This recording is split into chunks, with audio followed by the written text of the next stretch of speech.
অখিল গগৈ কেতিয়াও মিয়া প্ৰীতি নেদেখুৱায়, মানুহ প্ৰীতি দেখুৱায়। কোনোবা যদি শ্ৰমজীৱী মানুহ কেতিয়াবা বিপদত পৰে আৰু তেওঁ যদি ভাৰতীয় নাগৰিক হয়, তেতিয়াহ'লে তেওঁৰ ধৰ্ম যিয়ে নহওক লাগিলে, তেতিয়াহ'লে অখিল গগৈয়ে কাৰো অনুমতি নোলোৱাকৈ,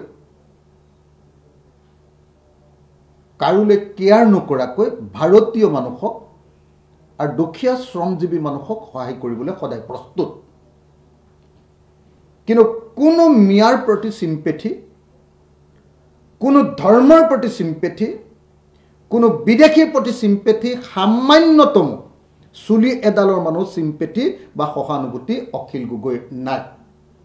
মানুহ হিচাপে অখিল গগৈ একেবাৰে কোমল অন্তৰৰ মানুহ আৰু সংগ্ৰামী মানুহ হিচাপে অসমৰ আটাইতকৈ কঠিন মানুহজনে নিশ্চয় অখিল গগৈ। গতিকে শৃংখল চলিহাই অলপ মানে মই ক'বলৈকে বেয়া, মানে একচুৱেলি শৃংখলৰ নিচিনা একেবাৰে নপঢ়া নুশুনা ল'ৰা,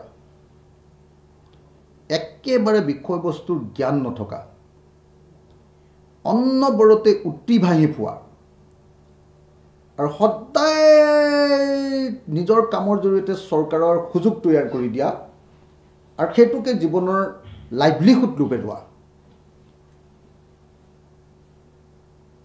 মানুহক সেইকাৰণে মই কি ক'ম, বেলেগ কথা ক'বলৈ একো নাই। মই জানো যে শৃংখল চলিহাক হিন্দু মুছলমানৰ কাজিয়া লগাবৰ কাৰণে মুখ্যমন্ত্ৰীয়ে পৃষ্ঠপোষকতা কৰিছে শিৱসাগৰত। মই জানো মানে নহয়, হিমন্ত বিশ্ব শৰ্মাই নিজে কৈ দিছে যে মই শিৱসাগৰত মিয়াখেদা আন্দোলনটো ময়ে পৃষ্ঠপোষকতা কৰিছোঁ। পৃষ্ঠপোষকতা মানে আপোনালোকে নিশ্চয় জানে, পৃষ্ঠপোষকতা মানে কামটো কৰিবলৈ উৎসাহিত কৰা, কামটো কৰিবৰ কাৰণে লজিষ্টিক ছাপৰ্ট দিয়া, তাৰমানে পুলিচ প্ৰশাসনক সহযোগ কৰিবৰ কাৰণে নিৰ্দেশ দি দিয়া আৰু কামটো কৰোঁতে যিবিলাক খা খৰচ হয় সেই খা খৰচবিলাক দি দিয়া, এইটোকে পৃষ্ঠপোষকতা বুলি কয় নহয় জানো? এইটোৱে পৃষ্ঠপোষকতা নহয় জানো? আমি সকলোৱে জানো যে 2026 চনত অখিল গগৈক হৰুৱাবৰ কাৰণে শৃংখল চলিহাই হিমন্ত বিশ্ব শৰ্মাৰ পৃষ্ঠপোষকতাত শিৱসাগৰত মিয়াখেদা আন্দোলন নামৰ এই হঠকাৰী আন্দোলনটো, ঘৰ জ্বলোৱা আন্দোলনটো তেওঁলোকে মানে জাতি আৰু জাতিৰ মাজত কাজিয়া লগোৱা এটা আন্দোলন তেওঁলোকে কৰিব খুজিছে।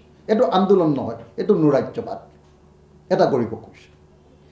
আমি জানো যে তেওঁৰ এজেণ্ডাটোৱে হ'ল যে 2021 পৰা 2026লৈকে যিহেতু অখিল গগৈয়ে অসম বিধানসভাত আটাইতকৈ বেছি ভূমিকা পালন কৰিলে, অখিল গগৈয়ে যিহেতু বিজেপি চৰকাৰক আটাইতকৈ জবাবদিহি কৰিলে, অখিল গগৈৰ যুক্তি আৰু তৰ্কৰ সন্মুখত হিমন্ত বিশ্ব শৰ্মাক খাৰা হ'বলৈ অসুবিধা হয়।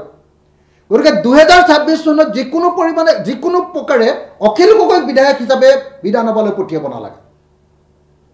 এইটো হ'ল হিমন্ত বিশ্ব শৰ্মাৰ এজেণ্ডা আৰু সেই এজেণ্ডাটোকে যে শৃংখল চলিহাই কাৰ্যকৰী কৰিবলৈ গৈছে সেইটো খাটাং।